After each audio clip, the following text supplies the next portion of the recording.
Sell her soul to be popular, just to be popular. All right, so from now on, I'm going to ask Jessie for advice on this kind of stuff. From now on, because she keeps it 100. She keeps it 100 with me. Oh, she does. And that's what I want. See, if in the morning, if I'm in here with Jessica, she just, gives me the jive, tells me what I want to hear. But Jessie keeps it 100. Oh, God. You keep it 100. All right. So we were talking about, cleaning. And, Yes. When you have cleaners come over to your house, if you wanted to do a specific thing, like they can't read your mind. Like, tell me what you're telling me off the air. So, like, when you want your house clean, there's a difference between a clean and a deep clean. Okay. If you just want to clean, that's just wiping it down, and sweeping, vacuuming, just like a normal house, little clean, moving stuff, making it little organized. That's a normal clean. Okay. But, a deep clean is like wiping everything down, like doing the most. So that's not like a regular clean. No, that's not a regular clean. That costs a lot more. Oh, a lot more. Cleaning is not just like a $28 thing. It's like a $600 thing. Like, cleaning is not easy. Right. Like on the ceiling, and you're like 5 feet tall, and this ceiling is like 10 feet tall. Like, how are you supposed to reach the ceiling? Well, you know all this because of Two Moms and a Mop, Yes. your mom's little side hustle. Mm-hmm.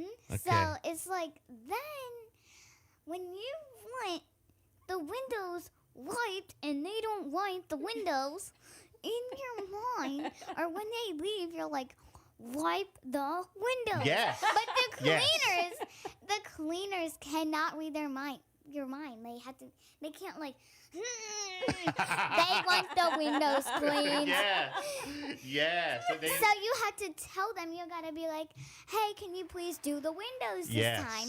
Step it up a little bit. So then they can do it. But that is gonna cost a little more money. Money. And how about the dust in the corner? Yeah, the dust in the corners, they got to get the corners. You have to make it squeaky clean. If you don't make it squeaky clean, never cleaner. But they can't read your mind. Get another cleaner. They can't read your mind, so you got to let them know, right? Yeah, you got to be like, hey, Miss, whatever your name is, right. Can you please dust the corners and wipe my fridge and do the windows and clean the roof? Yes. Have you ever gone? Do you do that when you go with your mom on jobs? Do you go with your mom at all? Yeah. Yeah. Do you help? Yeah. Oh, okay. What do you do normally when you go help Two Moms and a Mop? If like mom is cleaning a bathtub and she needs me, she's gonna be like, hey, can you go get the bathroom cleaner bottle for me? I need that right now. But you don't. And I can go run and get it, and I can like wipe stuff down, Yeah, but you don't like to put your hands in the toilet and all that. No. No. They be scrubbing the toilet. They go. And this one is gone and grabbing out whatever's in there and throw it in the trash. Wow. But yes, Bill has to be very specific if you want the baseboards or we're dust, talking or do you want just generic wipe down? We're talking generic here. We're not saying Bill. Even the little teeny things like the baseboards, like they're not even. Who's looking that hard? They are. So, like, if you really want those baseboards done, because they're really dusty. Yeah. And they can't do it, like, you might have to do it yourself. But still, like, you gotta ask them nicely. You can't be, like, pushing it and be like, do the baseboards, do the fridge, do all of this, and do all of that, and take out the trash, and do all this, and do all that, and get the hairs off the brush and everything. You can't be like hairs that. off the brush. Hairs off the brush. You can't be like that. You gotta be like, hey, this clean, I want the first floor done. I would like the beds made. I would like the windows wiped. Yeah. I would like the refrigerator wiped down. I would like the counters disinfected. I would like this, and I would like that, and I would like the baseboards done. The counters disinfected. I want it to look perfectly clean because I have company coming on the 30th. Thank you. On the 30th. Yes, I love it. Can you tell she's been out with us quite a few times? Wow. You know what? Again, from now on, anything like advice and stuff like that I need, I'm going to ask you. You better. Yes.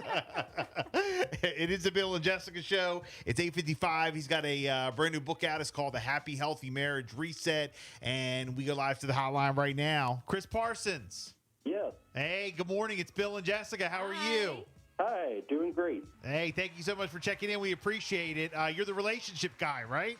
You're the relationship guy we keep hearing about. Welcome. So you got a book out. It's called The Happy, Healthy Marriage Reset. So we're going to get into that. But talk to us a little bit about, the background of the book and, how you got involved with, giving out relationship advice or, kind of, I call myself the relationship expert. You probably have been called that before. So kind of give us, your background, how you got involved with talking about couples. Yeah, so I really had to learn all of this out of necessity because I had read the marriage books and done the counseling and was doing everything that I thought was supposed to help and work. Right. And yet things got so toxic in my marriage, and my wife and I were so unhappy that she asked for a separation. She said she couldn't be with me, and so I really had to look at and understand why was what I was doing making things worse and what could I do different. And what I discovered is that there's really 5 habits that allow resentment to build in a marriage. Now, you were doing these things? I was. Okay. I didn't know it, right? But I was doing these things that were allowing resentment and bitterness to grow in my marriage. And then, that really looks one of 2 ways, either emotional disconnection where you're living like roommates, or toxicity where there's mean, ugly criticism and stuff. And so I discovered that these 5 habits, one of them is sweeping things under the rug and ignoring problems, trying to forgive and forget and, protect your spouse's feelings by not saying your own, all these things. And the answer was just to create the emotional connection and the emotional intimacy, which leads to the physical intimacy, by being sincere and really communicating your values and your feelings so that you and your spouse can both take each other's feelings into consideration when you're making decisions about what you do and what you prioritize. Wow. So were you able, That's deep. like once you, kind of figured these things out and went through these trials and tribulations, did you and your wife end up getting divorced or did you get back together or what happened? Yeah, we stayed together. What I found, my wife really was not too interested on working on things with me when I was doing this.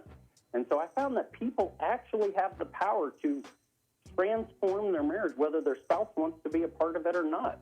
And so that was about 6-7 years ago, and things have been amazing, just incredible ever since. Nice. Wow. Yes. Oh my God. I love hearing these kind of stories. I like hearing these kind of stories. So what are some of the warning signs that your marriage may be in trouble? What are some things that, people might look out for? Yeah, so lack of physical intimacy is a big one, right? Your spouse mentioning separation or divorce, and that is so obvious it almost seems like I shouldn't bother mentioning it. But so many people are getting such obvious warning signs. Their spouse being disconnected, not interested, not seeking them out for their attention, not asking them about their day. And the most obvious one is mentioning divorce. But we tell ourselves, well, they didn't mention it again. Well, they were joking. Well, they were just upset. But nobody mentions those words without having seriously considered it. And it's just a really big sign that the problems are building. And if you don't develop the skills to address and fix those problems, it's not going to end well. Man, the old "I was joking" gag. Yeah. Oh, it was just a joke. Oh, no, they didn't really mean it. They just said it, no, that's a sign, so crazy. So once like if somebody's going through some of the things that you're talking about, how long did it take you to kind of like turn things around? How long? Because, when people are going through it, they want to know like, oh my God, I got to fix it right away. How long is this going to take? Like how long do these things take? How quickly can we turn it around? Yeah, so it really depends on what stage you're at. But almost anything can be fixed within 12 weeks. For most people, it's more like 8 weeks. Okay. And it's all about using the processes and the skills that are laid out in the book. And when you do that, you create the emotional connection, you create the spiritual bond that allows both of you to have all human beings' number one love language is to feel valued and appreciated. And this is what that builds. Yeah. And look, if you're listening to this and you are going through, something with your spouse or whatever, what to not do is to go to your spouse and say, well, I heard this interview with this author on the radio and he said to do this and you need to stick around with me for 8 to 12 weeks. Just secretly start doing this stuff and then tell them about it later. Take Chris's advice, get the book, then tell them later so you don't look like, an idiot. So, just secretly start doing this kind of stuff because you say it works. Absolutely. And, you're 100% right. Trying to convince your spouse of anything is a losing proposition. Even if it works for a little while, it doesn't work very long. And so it's about you taking ownership of your ability to start the change instead of feeling stuck and waiting for them to do something. Chris Parsons, again, the book, The Happy, Healthy Marriage Reset. Where can we pick it up at? You can get it at my website, www.happyhealthymarriagereset.com, or you can get the paperback on Amazon.